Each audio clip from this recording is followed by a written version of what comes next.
वसुदेवसुतं देवं कंसचाणूरमर्दनं देवकी परमानंदं कृष्णं वंदे जगद्गुरुं।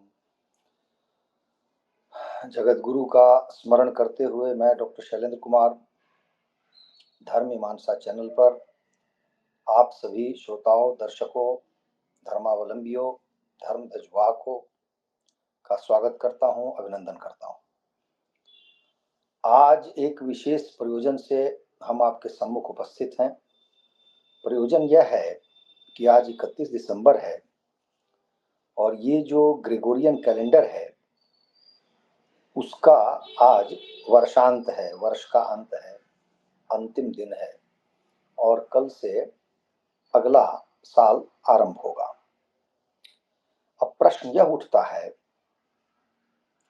कि भारत जैसे धर्मप्राण प्राचीन देश में, जिसमें काल गणना एक विशेषता रही है, हम जिस प्रकार की काल गणना करते रहे हैं, संसार के किसी भी दूसरे हिस्से में इस प्रकार की गणना करने का कोई इतना प्राचीन इतिहास किसी को ज्ञात नहीं है। और हमारे पास एक दो पंचांग नहीं, न जाने कितने पंचांग हुआ करते थे या हुआ करते हैं अभी भी, क्योंकि अभी भी बहुत सारे अवसर हैं हमारे यहाँ, जैसे पर्व त्योहार, विवाह, यज्ञोपवीत आदि अनेक संस्कार हैं जिनके लिए हम अपने पारंपरिक इस ज्ञान का प्रयोग करते हैं और हिंदू समाज उससे बहुत ही घनिष्ठता से जुड़ा हुआ है। हिंदू ही नहीं बल्कि मैं कहूँ कि हिंदू परिवार का जो मुख्य सदस्य हैं, जिनमें जैन हैं, बौद्ध हैं, सिख हैं, ये सभी भी उन्हीं पंचांगों का प्रयोग करते हैं। अब प्रश्न यह उठता है कि हम जब इतने पंचांगों का प्रयोग कर रहे थे तो अचानक इस ग्रेगोरियन कैलेंडर को हमने क्यों अपना लिया। और आज की ऐसी परिस्थिति दिखती है जैसे लगता है हर कोई उसी प्रवाह में बह रहा है, ऐसा बनाया जाता है, ऐसा बताया जाता है। और इसमें जो सर्वप्रमुख भूमिका है वो दो तत्वों की है। पहला है व्यावसायीकरण। आप जानते हैं कि व्यावसायीकरण का तात्पर्य यह है कि लोग रेस्टोरेंट में जाएं, होटल में जाएं, कुछ खरीदें, कुछ खाए पिएं, घर से बाहर निकलें या कहीं और घूमने चले जाएं। तो इसमें पूरे चेन में जितने भी मतलब रास्ते में आपको पड़ेंगे, होटल है, रेस्टोरेंट है, दुकानें हैं, वो सब लाभान्वित होते हैं। तो उनके लिए लाभ का विषय है, इसलिए वो इसके प्रचार में बहुत रुचि लेते हैं। दूसरा जो तत्व है, वो भी प्रबल तत्व है, वह है मीडिया। तो मैं ये मानता हूं कि यदि ये व्यावसायीकरण न हो और ये मीडिया न हो तो संभवतः अभी भी हमारी स्थिति बहुत दयनीय नहीं। क्योंकि मैं दिल्ली में 40 वर्षों से रह रहा हूं और दिल्ली इस देश का बहुत बड़ा नगर है और देश की राजधानी भी है। तो इस पर कितना इसका क्या प्रभाव पड़ना चाहिए उसको मैंने बड़ी निकटता से देखा। अभी जब मैं आपसे बात कर रहा हूं तो इसके पूर्व मैं बाजार में ही था और मुझे लगा सब कुछ बहुत सामान्य चल रहा है, सिवाय इसके कि एक दो लड़के मुझे उत्तर पूर्व के दिखे, पूर्वोत्तर भारत के, और उन्होंने, मुझे लगता था या तो नशे में होंगे या उमंग में होंगे, भगवान जाने, लेकिन उन्होंने मुझसे कहा हैप्पी न्यू ईयर, वो चिल्ला रहे थे सड़क पे। तो और मैंने देखा कि सब कुछ बड़ा सामान्य है, जैसे अन्य दिन होते हैं वैसे ही ये दिन भी है। तो अब प्रश्न उठता है कि जो व्यावसायीकरण जो है इसका, उससे कैसे जूझा जाए और दूसरा मीडिया से कैसे जूझा जाए। तो मैं मानता हूं सर्वप्रथम तो ये कर्तव्य होना चाहिए था भारत के शासन का। भारत के शासन को तय करना है कि ये देश कैसा होगा। यह देश धर्मपरायण है, धर्म प्रधान है, इसके कण कण में धर्म है, व्यक्ति व्यक्ति धार्मिक है। तो उसमें हमारे जो हमारा जो इतिहास है, हमारी जो परंपरा है, उसको कैसे अक्षुण्ण रखा जाए, कैसे आगे बढ़ाया जाए, इसकी चिंता शासन को करनी चाहिए। क्योंकि आज का जो शासन है वो पुराने राजाओं के शासन की तुलना में अनेक गुना अधिक शक्तिशाली है और उसका जो हस्तक्षेप है समाज में, परिवार में और व्यक्ति व्यक्ति में, वो सर्वाधिक है। सच तो यह है कि शासन का इतना हस्तक्षेप होना नहीं चाहिए और मैं तो चाहूंगा कि भविष्य में जैसे जैसे हिंदू जागृति बढ़ेगी, हिंदू चेतना जगेगी, वैसे वैसे जो शासन है उसका हस्तक्षेप क्रमशः कम होता जाएगा और तभी हमारा जो समाज है वो कहिए कि बढ़िया समाज बनेगा, उत्तम समाज बनेगा, श्रेष्ठ समाज बन पाएगा। तो अब प्रश्न उठता है कि शासन ऐसा क्यों नहीं कर रहा है? तो हमारे देश का दुर्भाग्य यह रहा कि शासन की बागडोर जिन लोगों के हाथ में 1947 से जिन हाथों में गई, वे हाथ ही हिंदू धर्म वाले नहीं थे। उनमें से जो मुख्य लोग थे, प्रथमतः मोहनदास करमचंद गांधी और दूसरे जवाहरलाल नेहरू। क्योंकि शक्ति पहले मोहनदास करमचंद गांधी के हाथ में थी और कालांतर में जवाहरलाल नेहरू के हाथ में आ गई। जवाहरलाल नेहरू स्वभावतः न केवल हिंदू नहीं थे बल्कि हिंदू विरोधी थे, हिंदू द्रोही आप कह सकते हैं। उनके आचरण से कहीं भी आपको नहीं लगेगा कि हिंदुओं का कोई गुण उनमें था और वही कारण है कि उनकी संततियों में भी वो गुण नहीं आया और कालांतर में तो हालत यह हो गई, राजीव गांधी का एक इटालियन महिला से विवाह हुआ और उसके बाद तो सर्वनाश हो गया और अब ये लोग घोर ईसाई हैं और शुद्ध हिंदू द्रोही हैं। तो यह जो परंपरा चली, उस परंपरा का परिणाम यह हुआ कि हमारे देश में बाहर की जो भी चीजें थी या अहिंदू चीजें थी उनको प्रश्रय दिया गया, उनको वरेण्य माना गया, ग्राह्य माना गया और बाकी जो हमारी चीजें थी उनको त्याज्य माना गया। अब जो व्यक्ति पुस्तक लिखता हो डिस्कवरी ऑफ इंडिया अर्थात भारत की खोज, तो जो व्यक्ति भारत को खोज रहा हो तो आप समझ सकते हैं कि उसकी मानसिकता क्या होगी, उसका दृष्टिकोण क्या होगा हिंदू धर्म के प्रति। तो शासन में अब कुछ बदलाव आया है और यह जो बदलाव है वो हिंदू चेतना के जागृत होने का परिणाम है। तो जैसे जैसे हिंदू समाज जगता जाएगा वैसे वैसे शासन, क्योंकि शासन में कोई बाहर के लोग तो है नहीं, हमारे ही लोग हैं, हमारे ही प्रतिनिधि हैं, तो जब जैसा समाज होता है उस हिसाब से बनता जाता है। ऐसा नहीं है कि जवाहरलाल नेहरू के समय में लोग हिंदू नहीं थे, लेकिन उन्होंने उस समय चुप रह करके मौन समर्थन अवश्य दिया। कुछ लोग होंगे जो जूझते रहे होंगे, उनके अपना दृष्टिकोण होगा, लेकिन मैं ये सोचकर कभी कभी दंग हो जाता हूँ कि जिस देश में मोहनदास करमचंद गांधी ने अपने जीवन में अनेक वर्षों तक ईश्वर अल्लाह तेरो नाम किया, उस भजन को गवाया और जो वहां पर हिंदू थे उन्होंने गाया, तो आप समझ सकते हैं कि हिंदू धर्म के प्रति उनका क्या दृष्टिकोण था। क्योंकि मुसलमान तो कोई गाया नहीं, किसी मुसलमान ने इस गीत को गाने का प्रयास भी नहीं किया, क्योंकि मुसलमान के लिए तो कुफ्र है, शिर्क है और शिर्क आप जानते हैं कि वो कुफ्र से भी अधिक घृणास्पद है और बुरा है। तो इसलिए उन्होंने तो ईश्वर अल्लाह कहा नहीं, लेकिन हिंदुओं से कहलवाया गया। आज की परिस्थिति में हम देख रहे हैं कि उस भजन को लेकर के एक आग्रह है लोगों में कि जो मूल भजन है उसको लोग गाएं, न कि ईश्वर अल्लाह करें। तो मुझे ऐसा लगता है कि आज जो जागृति है हिंदू समाज की, वो पिछले 100-150 सालों में जो जागृति रही होगी उससे कुछ अधिक है। और आज चूंकि सोशल मीडिया का युग है तो उसमें बातें बड़ी जल्दी फैलती हैं, जंगल की आग की तरह। तो मुझे लगता है आज हमारी चेतना यदि जगती है एक व्यक्ति की और उसका संदेश दूसरे व्यक्ति तक पहुंचने में क्षण मात्र का समय नहीं लगता है। इसलिए अभी परिवर्तन बड़ी शीघ्रता से, अब बड़ी तीव्र गति से हो रहा है। अब हम आते हैं इस बात पर कि ये जो ग्रेगोरियन कैलेंडर है ये क्या कैलेंडर है। पहली बात तो आपको जानकारी होगी कि यूरोप में ये जो ग्रेगोरियन कैलेंडर चल रहा है इसके पूर्व जो पंचांग वहां चलता था वो भारत का पंचांग चलता था। मैंने इस पे कई बार अपने विचार रखे हैं, क्योंकि जो चैत्र मास है हमारा, उस चैत्र मास के समानांतर अप्रैल का महीना आता है, और यही अप्रैल का महीना था जब इंग्लैंड आदि में भी देशों में भी वर्ष का आरंभ माना जाता था।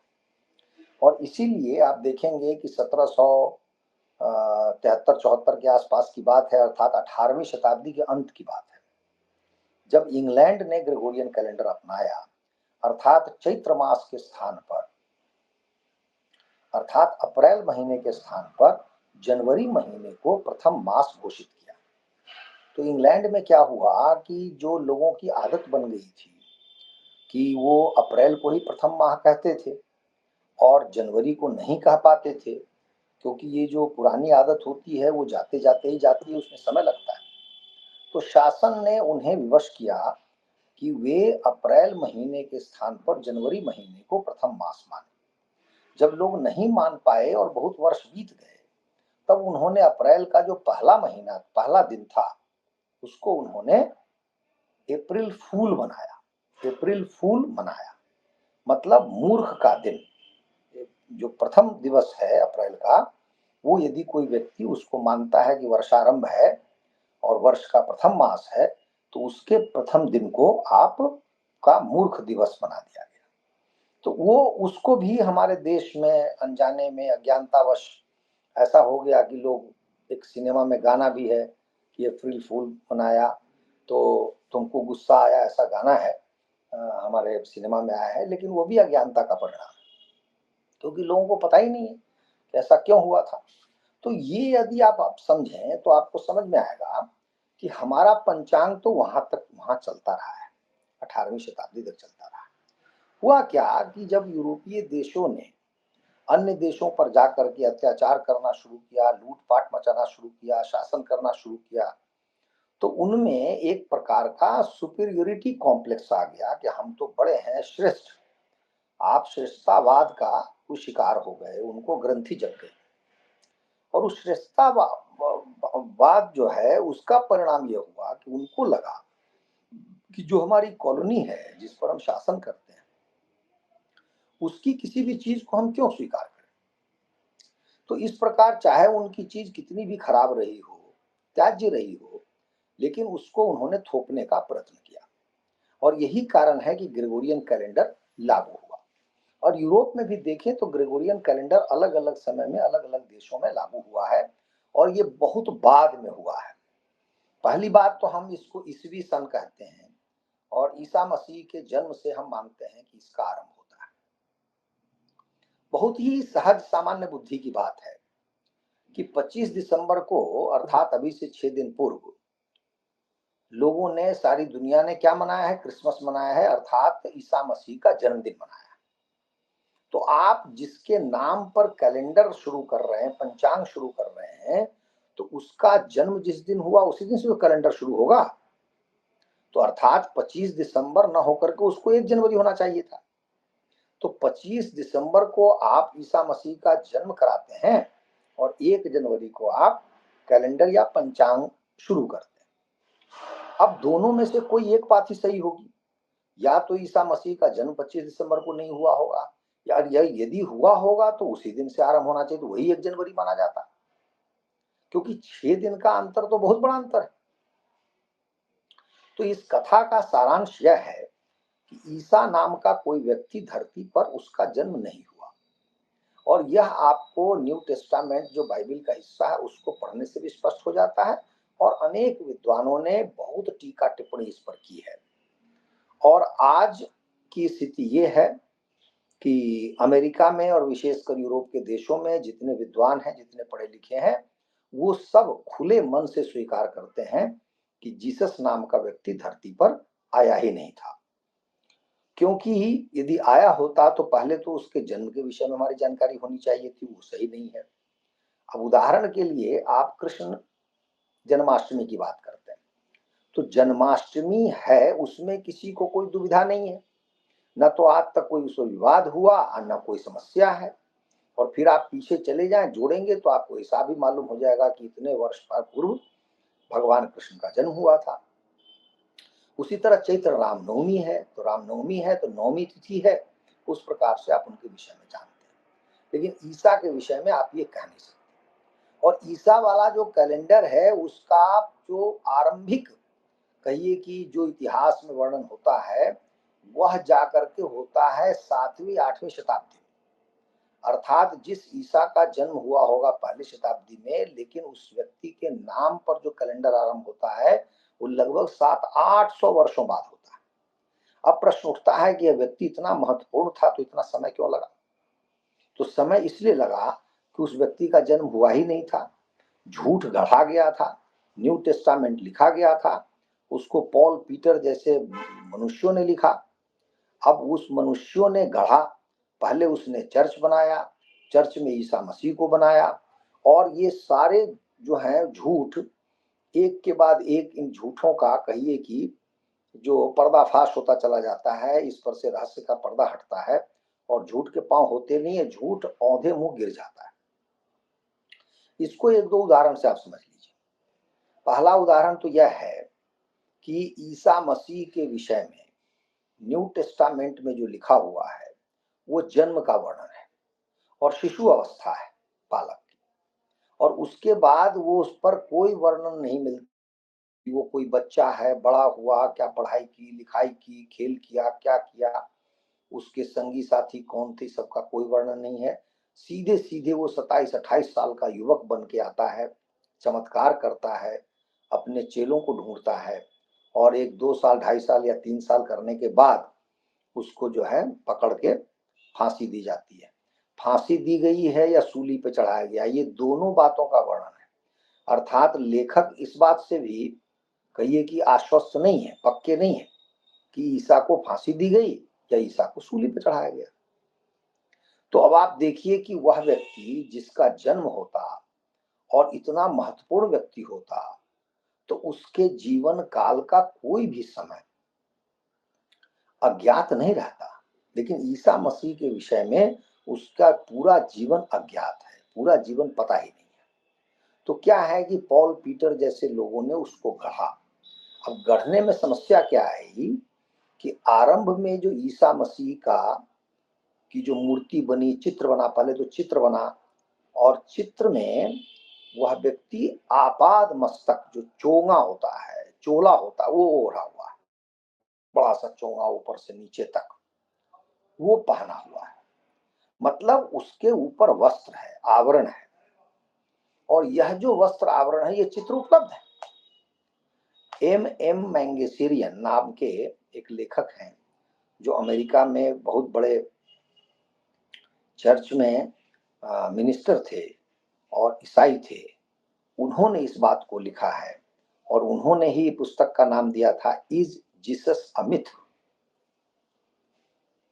तो उसमें उन्होंने इस बात का वर्णन किया है कि आरंभिक जो चित्र हैं उसमें आपाद मस्तक वस्त्र से ये सज्जन ढके हुए हैं, और सबसे बड़ी बात है तस्वीर के चारों ओर जो फ्रेम होता है उस फ्रेम पर स्वास्तिक बने हुए हैं, एक दो नहीं, सैकड़ों स्वास्तिक के निशान है, और वो कोई भी देख सकता है। आप भी चाहें गूगल पे जाएं, वो पुस्तक गूगल पे उपलब्ध है, और आप चाहें तो उसको, की पुस्तक लिखी गई 1905 में, तो वो कॉपीराइट से बाहर है, आप चाहें तो उसको निकालें और उसको स्वयं देखें तो आपको आनंद आ जाएगा। लेकिन यह जो समय है जब ईसा का की ऐसी तस्वीर है तो क्रिश्चियनिटी फैल नहीं रही है, लोग ईसाई नहीं बन रहे हैं, बहुत थोड़े से लोग बन रहे हैं। ईसाई कैसे बने, लोगों में कैसे करुणा का भाव उत्पन्न किया जाए, दया का भाव उत्पन्न किया जाए, तो उसके लिए पहले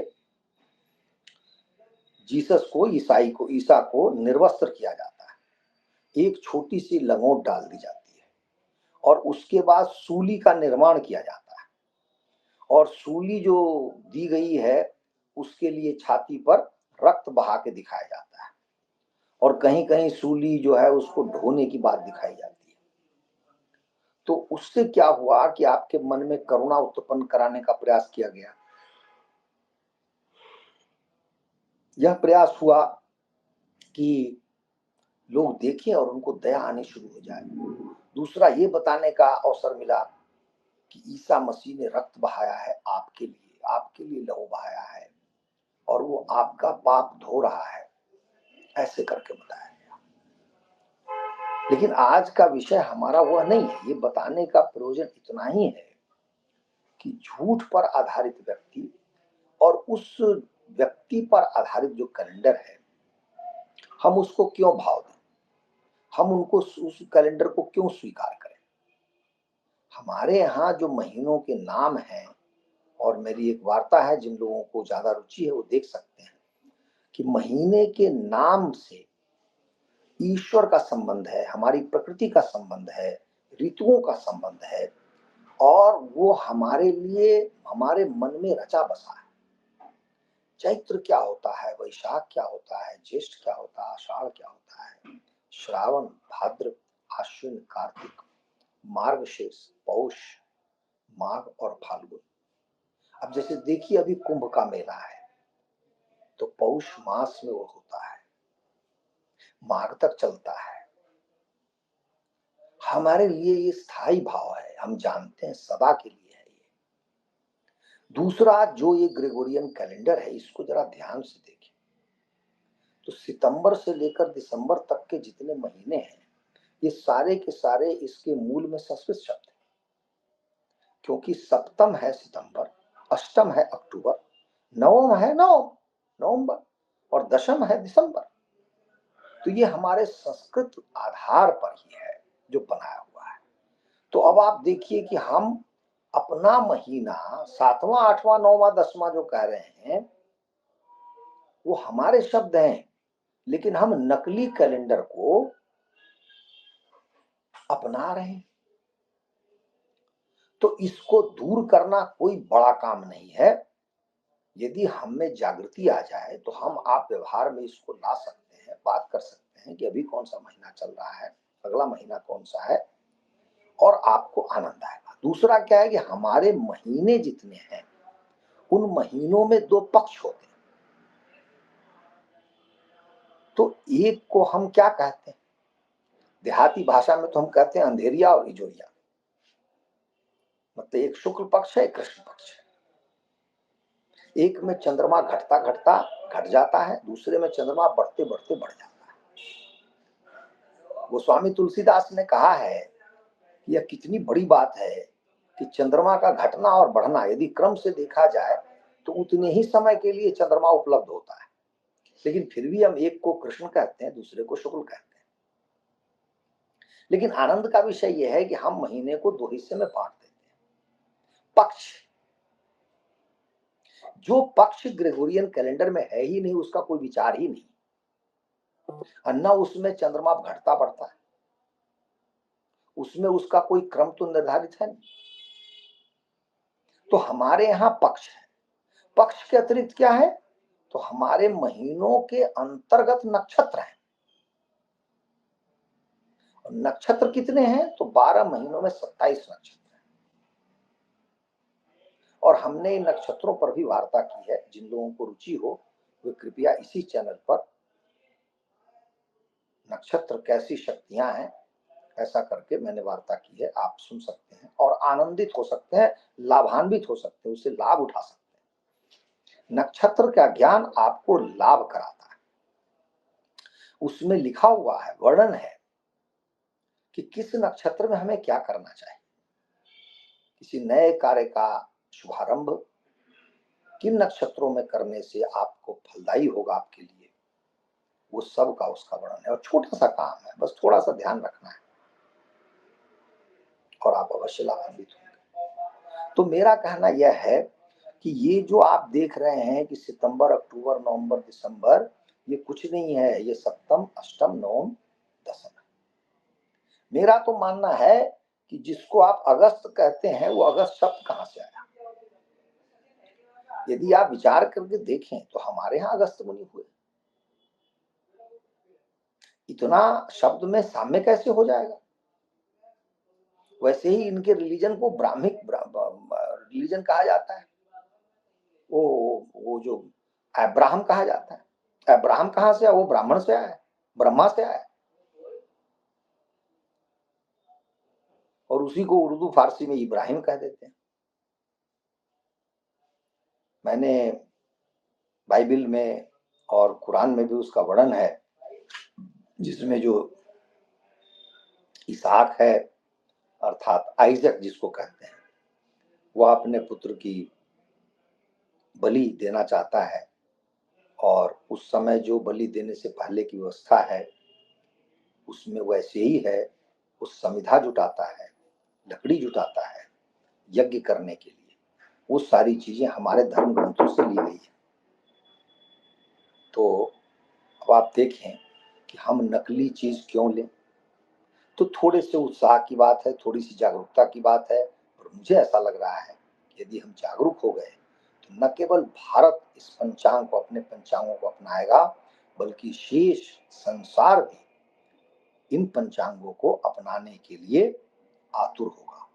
उदाहरण के लिए नेपाल ने अपना पंचांग नहीं छोड़ा, हमारा ही पंचांग है, वो उसको नहीं छोड़ा, और वह नेपाल अपना काम कर रहा है। किसी किसी विशेष काम के लिए, जैसे आप अमेरिका जाएंगे तो जनवरी फरवरी चलेगा, तो ठीक है, हम उस कैलेंडर को बगल में रखेंगे शेष विश्व को देखने के लिए। लेकिन जहां तक हमारा प्रयोजन है, हमारे कार्य हैं, हम अपने ही पंचांग को अपनाएंगे। क्यों? क्योंकि उसी से हमारा धर्म, हमारी परंपरा ये जुड़ी हुई है। यदि हम उसको छोड़ देंगे तो हमारा धर्म दुर्बल होगा, हमारी परंपरा दुर्बल हो जाएगी, और फिर हमारी पहचान भी कमजोर हो जाएगी। और एक बार यदि ये सब कमजोर हो गया तो फिर उसकी जो प्राप्ति है वो हमारे लिए कठिन हो जाएगी। मैं आशावान हूं कि आने वाले समय में इन चीजों का प्रचार बहुत बढ़ेगा, और अभी भी ये जो कैलेंडर है और ये नए साल की धुन है, मैंने अपनी आंखों से देखा और बहुत बढ़िया से अनुभूत किया है कि ये गहराई तक नहीं गया है। मैं मानता हूं कि हमारे देश में असंख्य ऐसे लोग हैं जिनको इससे कोई मतलब ही नहीं है कि क्या आज रात को हो रहा है, कल क्या हो रहा है। ये सब टीवी की दुनिया पर हमें है, और टीवी की दुनिया आप जानते ही हैं कि टीवी में अधिकतर लोग अज्ञानी होते हैं, और दूसरा उनको अपने धर्म और परंपरा से तो मतलब है नहीं। न उनको धर्म रक्षा की चिंता है, न परंपरा रक्षा की चिंता है। उनकी चिंता यह है कि टीआरपी हो, कुछ पैसे मिल जाए, हमारा काम चल जाए। लेकिन ऐसा भी तो समय आ सकता है कि जब हमारे ही पंचांग पर, जैसे आज भी चीन को देखें, चीन में जो नववर्ष होता है, वो अभी जो नववर्ष मनाया जा रहा है उससे कई गुना अधिक उसमें धूमधाम होती है। तो वैसी धूमधाम यदि हम चैत्र मास के प्रथम दिवस पर करना आरंभ कर दें तो जितने व्यापारी गण हैं वो सब भी उसमें साथ देंगे, उसका भी वैसा ही प्रचार प्रसार होगा। तो फिर चंद वर्षों की बात होगी कि चंद वर्षों में ही हम वहां तक पहुंच जाएंगे जहां हम अभी भी नहीं पहुंचे हैं इस अंग्रेजी कैलेंडर को लेकर के, ग्रेगोरियन कैलेंडर को लेकर के। तो मेरा मानना है कि इसमें कोई बड़ी बात नहीं है। हम यदि चाहेंगे तो हम वहां पहुंच जाएंगे, और मैं आशा करता हूं कि हम अपने पंचांग को अपनाएंगे, क्योंकि उससे लाभ ही लाभ है, इतना लाभ है कि मैं तो बता नहीं सकता। आज उस विषय पर बात करने की आवश्यकता नहीं है, क्योंकि ये केवल 9 वर्ष की बात हो रही है और इस प्रयोजन से मैं बात कर रहा हूं। अन्यथा आप देखें कि वर्ष देखें, मास देखें, पक्ष देखें, नक्षत्र देखें और राशियां देखें, यदि इतने का ज्ञान प्रत्येक भारतीय को हो जाए तो भारतीय गर्व से इतराएंगे, गर्व से थिरकेंगे, और उनका माथा ऊंचा होगा कि ये जो काल गणना है, ये जो दिवस है, ये जो मास है, ये जो सप्ताह है, ये जो पक्ष है, ये कितना वैज्ञानिक है, कितना अच्छा है। ग्रेगोरियन कैलेंडर में एक महीना 30 दिन, एक महीना 31 दिन, और एक तो ऐसा महीना फरवरी जो 28 दिन का हो, तो भी 4 साल में 29 दिन का होता है। याद करना पड़ता है उसको। ये सब समस्या हमारे पंचांग में नहीं है। बस कहीं कहीं किसी किसी साल अधिमास होता है, एक मास बढ़ जाता है, और वह भी बड़ी वैज्ञानिक रीत से होता है, वैज्ञानिक तरीके से होता है। उसको भी समझने में आपको आनंद आएगा। फिर अधिमास की अपनी विशेषताएं होती हैं, उन विशेषताओं को हम जानें तो हम और आनंदित होते हैं। उसमें कौन सा काम करना है, कौन सा काम नहीं करना है, इसका व्यापक विधि विधान है और विधिवत वर्णन है। तो बस जानने की आवश्यकता है, उसके बाद आप आनंदित होंगे। और मुझे पूरी आशा है कि भारत के बाद शेष विश्व भी इसको अपनाएगा, क्योंकि शेष विश्व ने इसको अपनाया हुआ था, ये दूर नहीं था। अभी कुछ दिन पूर्व मैं स्वयं नगा प्रदेश में था और मुझे ज्ञात हुआ, उन लोगों के, वहां के लोगों ने मुझे बताया कि चंद्रमा के आधार पर ही वे ऐसा अपना, जो उनका अपना पंचांग है, वो पंचांग बनाया हुआ था और चंद्रमा को पूजते भी थे। चंद्रमा उनके लिए बड़ा महत्वपूर्ण था। तो ये तो प्राकृतिक चीज है और संसार भर में प्रचलित रही है। तो इसलिए थोड़ा सा हमको प्रयास करना पड़ेगा और यदि शिक्षा में इसको सम्मिलित कर लिया जाए, सामान्य पाठ्यक्रम में शामिल कर लिया जाए, कक्षा 1 का बच्चा हो या कक्षा 2 का बच्चा हो, उसे रटा दिया जाए महीनों के नाम, नक्षत्रों के नाम, राशियों के नाम, तो फिर आप देखेंगे कि जीवन पर्यंत वो बच्चा उसको याद रखेगा, उसका उपयोग भी करेगा और फिर उसे परम आनंद की प्राप्ति होगी और अपने, कहिए कि अपनी जड़ों से वो सदा के लिए जुड़ा रहेगा। तो इसी बिंदु पर और इसी आशा के साथ कि आप भी इसको अपनाएंगे और जहां तक हो सके दूसरों को भी अपनाने के लिए प्रोत्साहित करेंगे, प्रेरित करेंगे, मैं अपनी वाणी को विराम देता हूं। फिर किसी अन्य दिन किसी अन्य विषय पर आपके सम्मुख उपस्थित होऊंगा। आपसे इतनी ही विनती है कि इस चैनल को सब्सक्राइब अवश्य करें, क्योंकि सब्सक्रिप्शन जितना बढ़ेगा, अर्थात सदस्य संख्या जितनी अधिक होगी, उतने दूर तक हमारी वाणी पहुंचेगी और हमारे इस चैनल पे इतने बड़े बड़े विद्वान आते हैं, आदरणीय पंकज जी आते हैं, आदरणीय जी आती हैं, जिन्हें हम दीदी कहते हैं, और हमारे राकेश आर्य जी भी आते हैं। तो हर व्यक्ति यहाँ पर विद्वान है और अपने वचन से आपको आनंदित करता है। हम चाहते हैं कि इसका सब्सक्रिप्शन बढ़े और अधिकतर से अधिक लोगों तक हमारी वाणी पहुंचे और ये दो तरफा हो। आप टीका टिप्पणी करें, आप बताएं कौन से विषय होने चाहिए, उन विषयों को भी हम अपनी वार्ता में शामिल करेंगे। तो यहीं पर आपसे विदा लेते हुए जय श्री राम, जय जगन्नाथ।